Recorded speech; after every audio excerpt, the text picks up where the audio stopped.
गुरु भाई जय सिया राम। जय सिया राम। आप कहाँ से आना हुआ है आपका? भैया हम तो जो है कुशीनगर डिस्ट्रिक्ट अच्छा कस्बा कप्तानगंज से। अच्छा, आपका शुभ नाम क्या हो? सीताराम केजरीवाल। अच्छा, आप किसके कृपा पात्र हैं? महाराज जी हम जो है श्री धाम अवध वास करने वाले सरकार श्री रामहर्षदास जी महाराज की कृपा पात्र हैं। अच्छा, उनका नाम तो बहुत सुनने में आ रहा है। आपके गुरुदेव कैसे थे? महाराज जी हमारे गुरुदेव जैसा महापुरुष और वैसी विलक्षण प्रतिभा मैंने अपने जीवन में कहीं किसी को देखा ही नहीं है। और दूसरा मैं उनके विषय में क्या बताऊं। उनकी भजन की पद्धति क्या थी? उनकी भजन की पद्धति के विषय महाराज जी वो प्रत्येक श्वास से भगवान नाम का स्मरण किया करते थे। किसी भी कभी भी कोई देखा उनको तो अपने हाथ में माला लिए हुए भगवान नाम का स्मरण करते ही दिखे। आपने किस सन में दीक्षा ली होगी? हमने दीक्षा महाराज जी 1982 में ही ली थी उनसे। आपके माता पिता का नाम क्या है? हमारे माता जी का नाम था श्री पन्ना देवी और पिताजी का नाम था श्री हरिराम केजरीवाल। आपके बगल में कौन बैठी हैं बहन? ये हमारी धर्म पत्नी है। उनका नाम? मंजू देवी केजरीवाल। अच्छा, इतना लंबा समय हो गया गुरु जी के शरण में आए हुए आपको। गुरुदेव के द्वारा आपने क्या खोया, क्या पाया? महाराज जी जब से सरकार के शरणापन्न हुए, सरकार की कृपा की, महती कृपा की जो है अवर्णनीय प्रकाश प्राप्त हुआ दास को। और उनकी महिमा का जितना भी वर्णन किया जाए वह कम ही कहा जाएगा। प्रत्येक श्वास में सरकार की कृपा की अनुभूति, अब प्रत्येक देश काल में कृपा की अनुभूति उनकी जो है वह करती है। आपके जीवन में कोई ऐसी घटना हुई हो कृपा अनुभूति की जी, तो जी, बताने का कष्ट करें, जी, जिससे हम लोग जो आपके गुरुदेव को नहीं जानते हैं वो भी एक महापुरुष के संबंध में कुछ जानकारी प्राप्त करें। जी। एक बार की घटना है कि दीक्षा लेने के उपरांत 4 साल के बाद हमारे बड़े लड़के, जिनका नाम सरकार के द्वारा ही प्रदत्त है वैदेही शरण, वो घर से हमारे भोजन के लिए जो है टिफिन ला रहे थे वो भोजन का। और 4 साल की इसकी उम्र थी इस लड़के की। ये सड़क पार करते समय जो है गिर गया और अचानक एक बस उधर से आ गई उस रोड पर। और वो जब बस आई तो गिरा और उस बस का जो है पीछे वाला पहिया इसको क्रॉस करते हुए निकल गया। इनके पेट के ऊपर से निकल गया। और वो बस वाला कई सप्ताह तक फिर उस रोड पर आया ही नहीं, डर के मारे कि वो लड़का तो मर गया। और स्वाभाविक है बस के पहिए के नीचे जो लड़का 4 साल का दब जाए फिर वो जीवन कहाँ से उसका रह पाएगा। लेकिन लड़का हमारा, और हम भी दुकान से बाहर ही टेबल पर बैठे हुए थे, हमने भी देखा कि लड़का गाड़ी चढ़ते हुए आपने देखा? आंखों से देखा। और वो बस भगा वहां से लेकर के।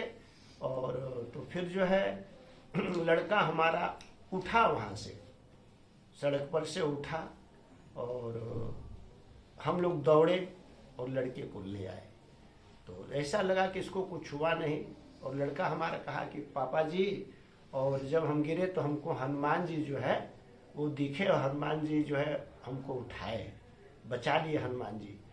फिर 4 वर्ष का बच्चा बोला जी महाराज। और इस दबने के बाद अब बातचीत कर रहा है? बातचीत कर रहा है महाराज जी।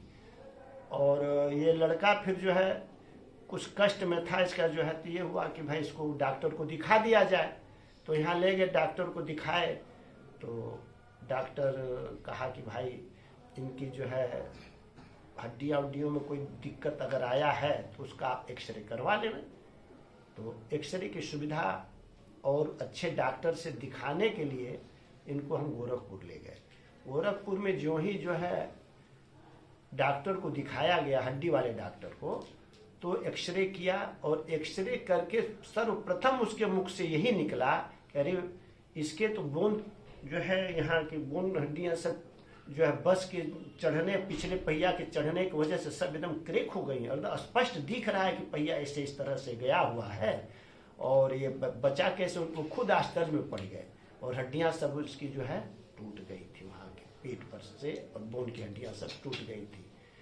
फिर वो प्लास्टर वहाँ हुआ। प्लास्टर होने के बाद से बार बार इसका पेशाब जो है रुक जाता था। ब्लेडर में पेशाब भर जाने की वजह से इसका जो है पेशाब फिर हो नहीं पाता था, वहाँ जो हड्डी फंस रही थी इसकी जो है। फिर इसको हम ले गए दिल्ली में एम्स में जो इसकी दवा हुआ, तो वहाँ जो इसकी एक्सरे हुआ, एक्सरे में फिर जो वो चीज़ें जो हड्डी वगैरह जो फंसती थी, तो वहाँ हड्डियों का ऑपरेशन के साथ साथ उन्होंने कहा कि इसका एक किडनी खराब हो गया है, तो उन्होंने उस एक किडनी को जो डैमेज हो गया था उसको निकाल दिया और तब से लड़का ठीक है। ये हमारे सरकार की कृपा है। और फिर उसके बाद से जब हम ये सन 1984 की बात है, 1987 की बात। 87 की बात। अच्छा, उसके बाद जब प्रथम उस लड़के को लेकर के जब हम अवध धाम में आए, तो सरकार हमारे बैठे थे, वो हमको देखते ही कहे कि सीताराम तुम्हारा लड़का ठीक है ना? हम कहा हाँ सरकार बिल्कुल लड़का ठीक है। तो उनकी कृपा की अनुभूति अप्रत्यक्ष रूप से हुई और हर क्षण हर पल उनकी कृपा की ही वर्षा हुआ करती थी, जिससे हमारा लड़का बच गया।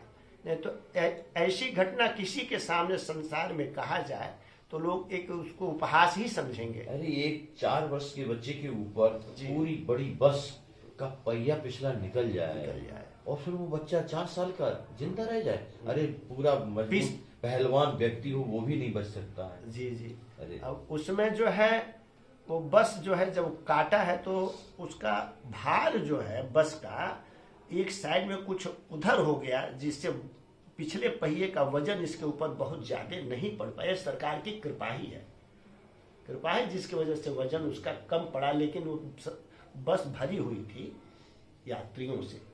यह सरकार की कृपा की अनुभूति है। और सरकार प्रत्यक्ष रूप से भले कहीं न दिखते हों, लेकिन अप्रत्यक्ष रूप से अपने शिष्यों का, अपने शरणागतों का सदैव ध्यान रखते हैं और सदैव देखभाल करते हैं और सदैव उनकी जो है उनको चिंता रहती है। संसार के माता पिताओं में भी, लाखों माता पिताओं में भी उतना स्नेह, उतना प्रेम और उतना जो है ध्यान नहीं हो सकता है जितने हमारे सरकार गुरुदेव की कृपा और गुरुदेव का ध्यान अपने शरणागत वत्सल जीवों पर रहा करता है। वास्तव में बड़ी विचित्र घटना आपने सुनाई और ये तो प्रत्यक्ष कृपा अनुभूति है।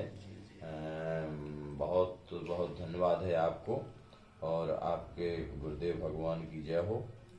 और वह आज लड़का जो है कितने वर्ष का हो गया? 38 वर्ष का है। 38 वर्ष का और है। सब पूरा एकदम शरीर से स्वस्थ और सारे घर के उत्तरदायित्व का भार अपने कंधे पर रखा हुआ है।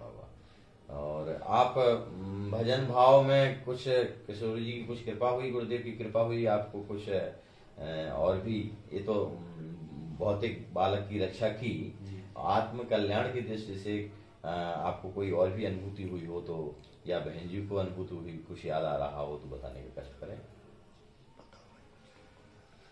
हमको तुम्हारा जीवन 20 साल हो गया होगा। तब एक बार सोए हुए थे दोपहर में, हमारे छाती पे जैसे लगा कि कोई आके बैठ गया है, हम बोल नहीं पा रहे हैं और लड़का आगे में चला जा रहा है।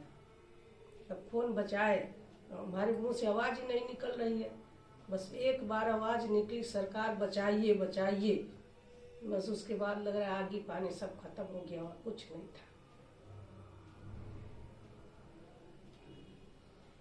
जिस प्रकार से परमात्मा सब जगह व्याप्त है, उसी तरह से ये दैवी शक्ति गुरु के रूप में जो है हर जगह जो उनको याद करते हैं, और फिर जो नहीं भी याद करने का मौका रहता है तो भी वो कृपा अपने जनों के ऊपर छाई रहती है, जी जी जी, बरसती रहती है। वो कृपा देखती रहती कि कहाँ हमारी आवश्यकता है जी, और जी। वहाँ वो लागू हो जाती है। लागू हो जाती है। बहुत बहुत धन्यवाद, आपको हम ठंडी में कष्ट दिया। जय सिया राम।